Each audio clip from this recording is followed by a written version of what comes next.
Chers téléspectateurs, bonjour. Vous devez savoir que notre espace est réservé pour le développement et la santé. Et sur cette émission, nous éduquons nos compatriotes en la matière et tous les témoignages que nous recevons par rapport à nos différentes émissions sont la preuve que ce que nous disons ici est très important pour tout un chacun de nous. Et puisque nous avons la chance d'avoir le docteur Agon encore avec nous aujourd'hui, nous allons profiter de ces enseignements, toujours pour le développement de l'homme africain. Docteur Valentin Agon, c'est toujours un plaisir de vous recevoir sur le plateau. Un grand plaisir parce que notre mission, c'est d'apporter trois choses importantes à notre monde selon notre vocation. Oui. C'est d'agir en matière de santé, c'est-à-dire servir des plats de santé au peuple africain, au monde entier. Oui.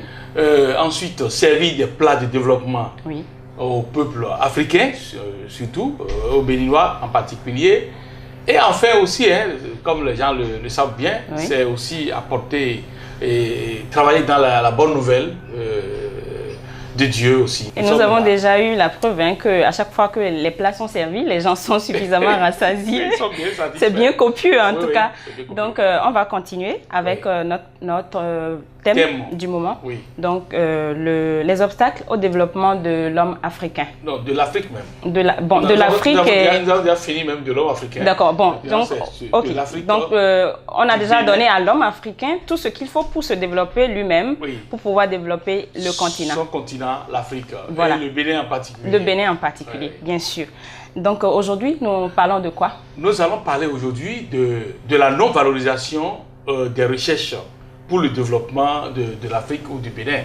Et c'est un obstacle, ça là, le fait que les recherches ne sont pas valorisées, c'est un obstacle au développement. Donc nous voulons encourager la valorisation des recherches ici en Afrique, pour le développement de l'Afrique, pour le développement du Bénin.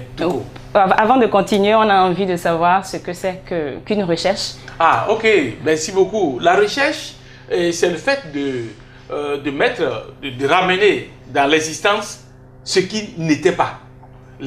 C'est la manière de faire, là, la manière de faire sortir, la manière d'aboutir à un résultat qui apporte un mieux-être aux populations de la Terre.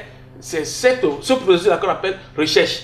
La recherche peut être universitaire, c'est-à-dire portée par des universitaires comme moi, des gens qui ont fait des thèses doctorales, qui ont travaillé, et qui ont beaucoup dérangé la tête, et qui sont capables de réfléchir très vite et de trouver une solution.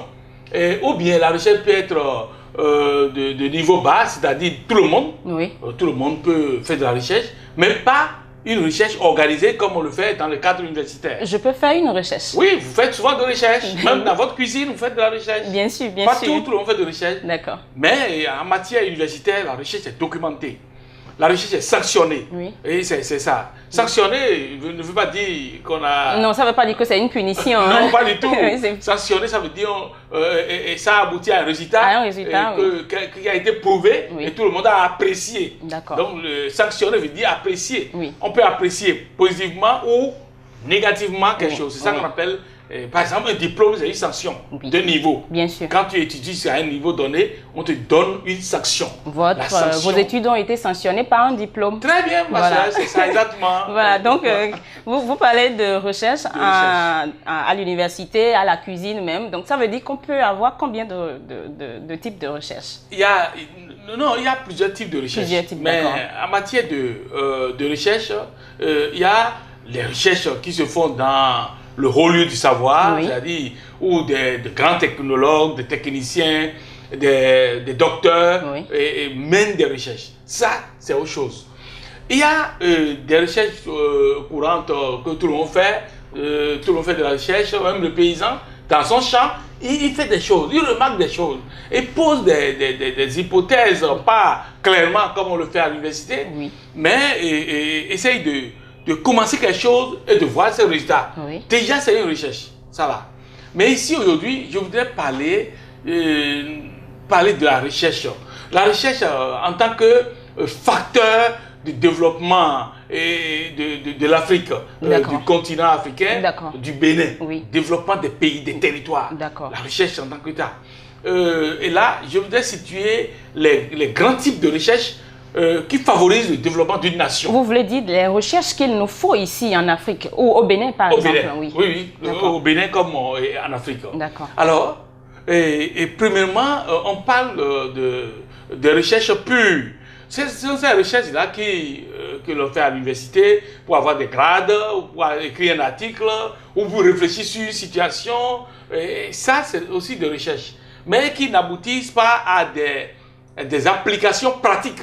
Voilà. Mais ici aujourd'hui, moi je voudrais parler des recherches dont les applications pratiques peuvent se faire. C'est-à-dire des recherches qui aboutissent à des résultats pratiques. Pour qu'on ait un développement. Non, même les théoriques aussi favorisent le développement. D'accord. Je vais faire un clin d'œil par exemple aux sociologues, aux géographes. Les chercheurs de ce domaine-là sont très utiles pour la nation. Par exemple, le sociologue, c'est un médecin social. Un sociologue est un médecin social. Un anthropologue ou un socio-anthropologue est un médecin non seulement social, mais qui aussi essaie de voir quelles sont les représentations que l'homme se fait. Par exemple, si les gens veulent quitter le village pour aller rester en ville, comment ils représentent le village et comment ils représentent la ville. Et c'est le socio-anthropologue qui essaie de voir dans ce sens-là et qui peut prodiguer des conseils au gouvernement ou qui peut prodiguer des conseils à des instances utiles pour décourager les autres villages ou bien encourager des choses à faire dans le village. C'est le travail du sociologue. Il travaille, le socio-anthropologue. Lui, il travaille sur les représentations que les humains se font de telle chose. Mais le sociologue part des comportements sociaux pour déterminer déjà quel comportement les gens auront dans 25 ans ou dans 30 ans. Face à telle ou à telle situation. Qu'est-ce qui se passe? Donc, le sociologue est très important. Tout cela sont importants. Mais ce que je juge de très important ou bien d'immédiatement important, c'est ce qui est pratique. Pratique dans le sens de matériel. C'est-à-dire, qu'est-ce que la recherche? Quelle recherche peut donner telle chose pour résoudre tel problème à la nation béninoise ou au continent africain? On dit que l'industrie développe un pays. On peut faire des recherches en industrie. Voilà, donc il y a trois types de recherches très importantes pour encourager le développement pratique des pays. Vous l'avez déjà commencé par dire. Il y a ce qu'on appelle les recherches industrielles. Il y a les recherches appliquées. Et puis il y a les recherches qu'on appelle recherche et développement. Et pour globaliser tout ça, c'est pour dire justement que toutes ces trois sortes de recherches aboutissent à des objets, aboutissent à des objets que l'on peut utiliser. Par exemple, tout ce qu'on touche dans la vie, tout objet que nous touchons est toujours le produit de la recherche de quelqu'un. Toujours. Et c'est le chercheur et le fabricant de ce produit-là qui gagne l'argent que nous dépensons chaque jour. Tout. C'est comme ça. Tout ce qui nous entoure, tout ce que nous touchons dans notre vie, c'est toujours produit par quelqu'un et c'est toujours objet de réflexion et de recherche de quelqu'un. Et c'est pourquoi je voudrais que le Bénin et le continent africain encouragent la recherche dans ces trois dimensions. Les recherches appliquées. Les recherches appliquées permettent de faire pratiquement non seulement la théorie, mais d'utiliser la théorie pour voir en pratique qu'est-ce que ça donne. C'est pourquoi on dit recherche appliquée. Et les recherches industrielles, c'est les recherches qui s'effectuent au cœur de l'industrie ou qui sont utiles à l'industrie, c'est-à-dire qui sont utiles aux usines, aux entreprises. Quand les chercheurs sont présents dans une industrie, le chercheur observe, ou bien le chercheur présent dans la nature ou dans le village, il observe le comportement des gens. Il observe le problème que les gens rencontrent. Quand les gens rencontrent un problème, ça devient objet de réflexion aux chercheurs. Parce que c'est quand le problème est là que les facultés cognitives, les facultés créatives de l'individu, qu'on appelle chercheur, s'activent. Et lui se met alors, il met en branle toute sa tête pour pouvoir chercher à résoudre le problème auquel les populations se font face. Donc c'est ça le chercheur. Le chercheur résout les problèmes. Il est là pour trouver solution aux problèmes. Il est là pour réfléchir aux problèmes. Les problèmes sont là. Et puis, vous savez, depuis notre enfance, on nous a appris quelque chose à l'école et nous ne sommes pas conscients de la chose. C'est quoi? Oui, depuis le bas âge à l'école, on nous pose des problèmes. On nous demande à résoudre des problèmes. Oui. Et on nous dit, vous allez faire 1 heure pour faire ce problème, ou bien 2 heures pour traiter ce problème. Oui. Mais c'est déjà, on est en train de préparer notre cerveau à vite réfléchir et surtout à suivre un processus extraordinaire. Parce que dans toute résolution de problème, on a solution, opération. Tout le monde a fait ça. Oui, au primaire. Mais une recherche ne peut pas se faire en 1 heure ou 2 heures. Non, on prépare l'individu à pouvoir chercher des solutions aux problèmes. D'accord. Et non seulement des solutions, mais quand nous sommes face à un problème au primaire ou au secondaire, là, on propose une solution. Et maintenant, on va faire une opération. C'est les deux marches pour la recherche. Ça. On propose une solution théorique et on va faire une opération pratique. La solution est toujours théorique, mais l'opération, en fait, l'opération, c'est la mise en pratique de la solution théorique. Solution, bien sûr. Et tout le monde a été préparé pour ça. Oui. Mais il y a des gens qui évoluent et qui vont plus loin et qui deviennent des chercheurs, des spécialistes de la recherche qu'on appelle des docteurs. Parce qu'ils ont fait une thèse. Bon, curieusement, au Bénin comme en Afrique, il y a des gens qui se nomment docteurs et ils n'ont jamais fait une thèse. Et comment ça se fait? Ils n'ont pas fait une magie. Non, mais ils se prénomment docteur. Et parce qu'il leur plaît, parce qu'au Bénin, là, le titre docteur peut-être confère certaines notoriétés ou certaines reconnaissances de la population. Je sais plus. Mais non, on est docteur parce qu'on a fait une thèse doctorale, parce qu'on a fait de la recherche. Et on a soutenu une thèse pour porter le titre.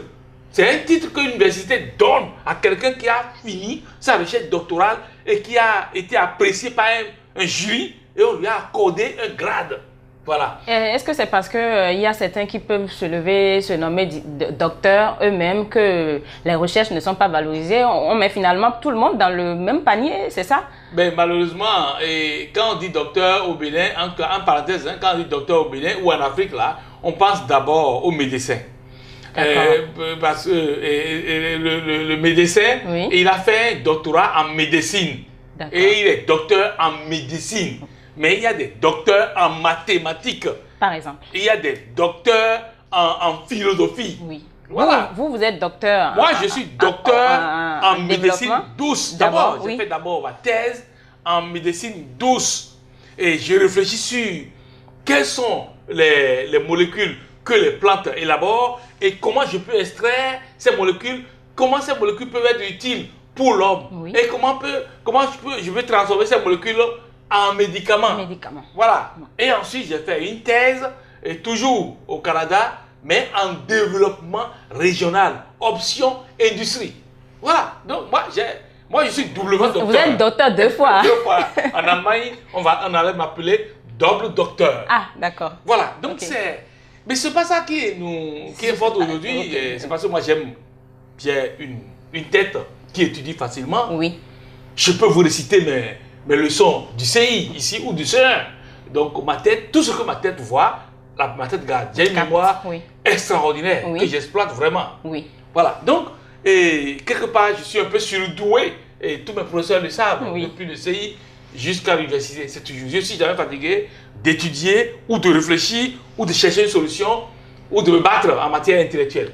Mais ce n'est pas ça qui importe aujourd'hui ici. Ce qui importe est l'importance des recherches pour le développement du Bénin et de l'Afrique. Et j'ai parlé des recherches industrielles. Les recherches industrielles se font au cœur de l'industrie ou bien, et même en dehors de l'industrie. Comment? Le chercheur qui est de type industriel, comme moi, on observe les problèmes des gens. Et c'est quand les gens racontent des problèmes dans l'industrie ou dans l'entreprise, on se met à réfléchir sur quelle solution apporter à ce problème. Et comment faire alors pratiquement un objet pour résoudre le problème. C'est comme ça. C'est grâce à des recherches industrielles que nous avons des machines, des mécanismes extraordinaires, Oui. des choses, tout ça là. Donc, Oui. ce sont ces chercheurs-là, ces ingénieurs-là, qui améliorent la vie des entreprises, la vie des industries. Quand vous voyez des avions, ce sont des ingénieurs qui ont fait ça. C'est de la recherche. Tout ce que vous touchez, tout ce que vous voyez, c'est de la recherche. D'accord. Donc, ça, je veux parler de recherche pratique, Oui. utile, immédiatement. Alors donc, à part la recherche industrielle, il y a la recherche appliquée. Oui. La recherche appliquée, c'est la recherche qui, non seulement ont une partie théorique, mais en même temps, ont une phase aussi de mise en pratique, pour pouvoir apprécier ce type de recherche. Et je vais rester beaucoup plus sur la recherche qu'on appelle recherche et développement. Ce qu'on appelle la RD. Il y a même des institutions de la RD. RD avec un E écrit comme 8 là.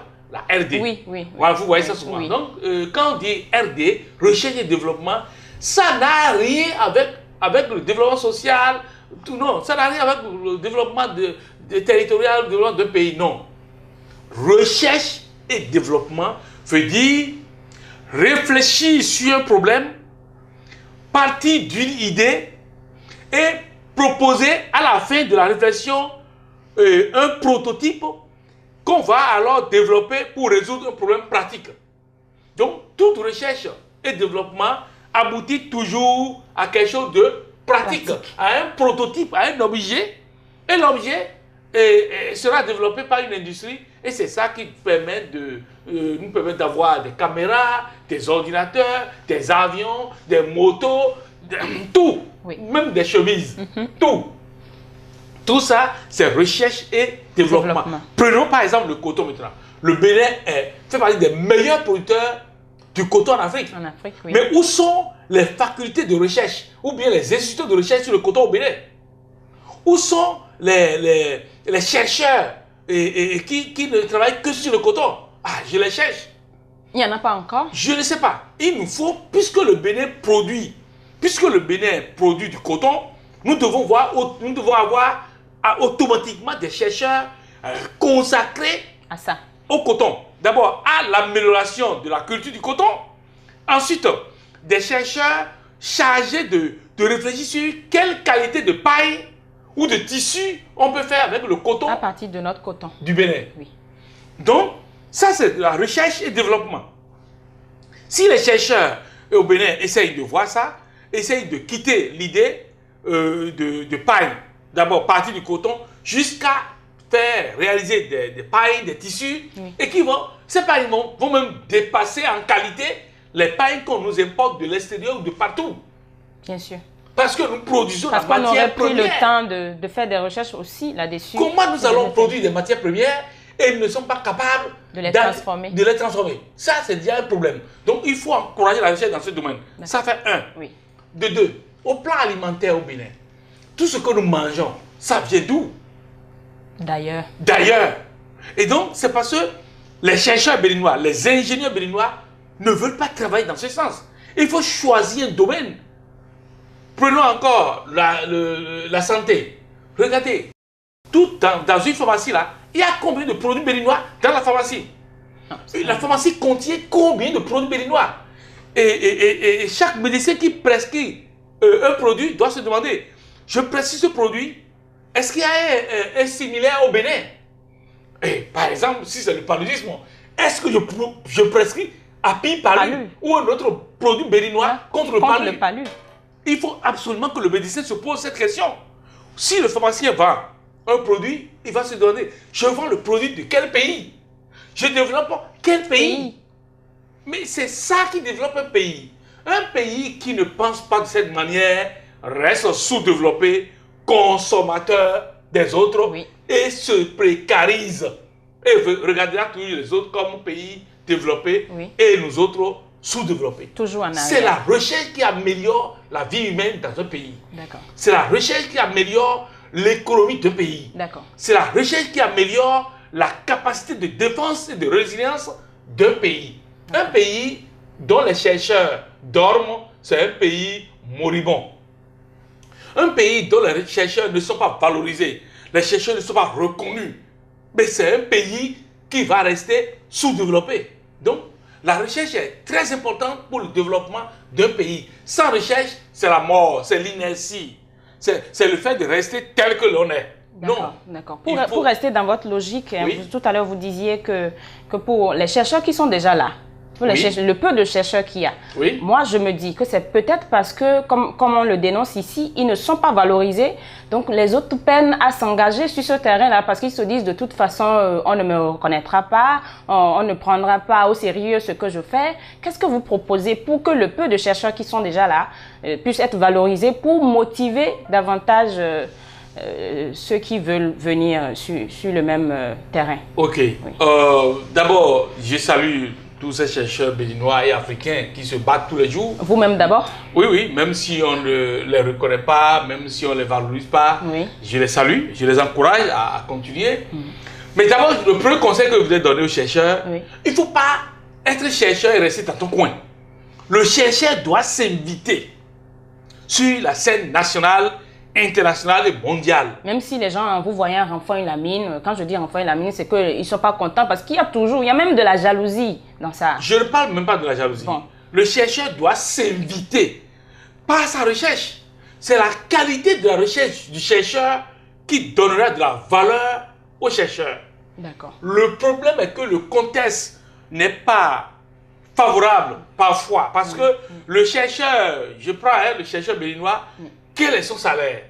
Le chercheur burkinabé, quel est son salaire? Le chercheur togolais, on lui paye quoi? Au Bénin, depuis Yaïboni, depuis quelques années, Yaïboni a amélioré la rémunération des chercheurs, des enseignants, chercheurs béninois. D'accord. Mais ça ne suffit pas. Il faut que ce n'est pas le grade du chercheur qui doit être payé. On ne doit plus continuer à payer des grades. On doit continuer à payer la qualité des travaux des gens. C'est-à-dire le résultat de la recherche. Les résultats de la recherche doivent être appréciés, payés. Et en Amérique, les chercheurs, moi dans mon département au Canada, le professeur, j'ai un professeur qui était même membre de mon jury de thèse, j'étais témoin, on lui a payé $1 million pour la recherche. C'est-à-dire 500 ou 600 millions CFA que lui seul a pris. Juste pour une recherche. Pour mener une recherche. Et il menait une recherche sur les îles. Et il a eu ça. Voilà. Si le chercheur est payé, il devient fou de son job. Et il produit des choses extraordinaires. Les gens comme Einstein ou choses, ils n'ont pas un cerveau plus important que notre cerveau. C'est parce que leur pays, leur continent, en tout cas des gens, des sociétés les ont soutenus qu'ils ont pu faire ce qu'ils ont fait. D'accord. Et voilà, nous ne pouvons pas finir aujourd'hui. Rapidement, quels sont les prix des couveuses Avant même de donner les prix de couveuse, je voudrais dire que nous allons continuer cette émission parce que c'est tellement important de bien brosser tout ce qui concerne la recherche. Et puisque moi aussi j'ai mené de la recherche en matière d'agriculture sur les volailles, on a fait des couveuses, on va faire des couveuses depuis 23 ans. D'accord. Depuis 23 ans. Et ces couveuses-là ont été appréciées par tout le monde. Et aujourd'hui, là, nous avons des couveuses électroniques qui sont qui ont jusqu'à 1056 comme contenu. Et nous encourageons les gens à acheter nos couveuses ABC Bénin pour développer les volailles et aller loin. Et même les chercheurs de Sud-Même peuvent acheter ces couveuses-là pour apprécier ce que nous faisons et aller dans ce domaine. Pour améliorer leurs travaux de recherche. Parce que c'est aussi le fruit de vos recherches. Très bien. Merci beaucoup. Merci à jeudi prochain. À jeudi prochain. Au revoir.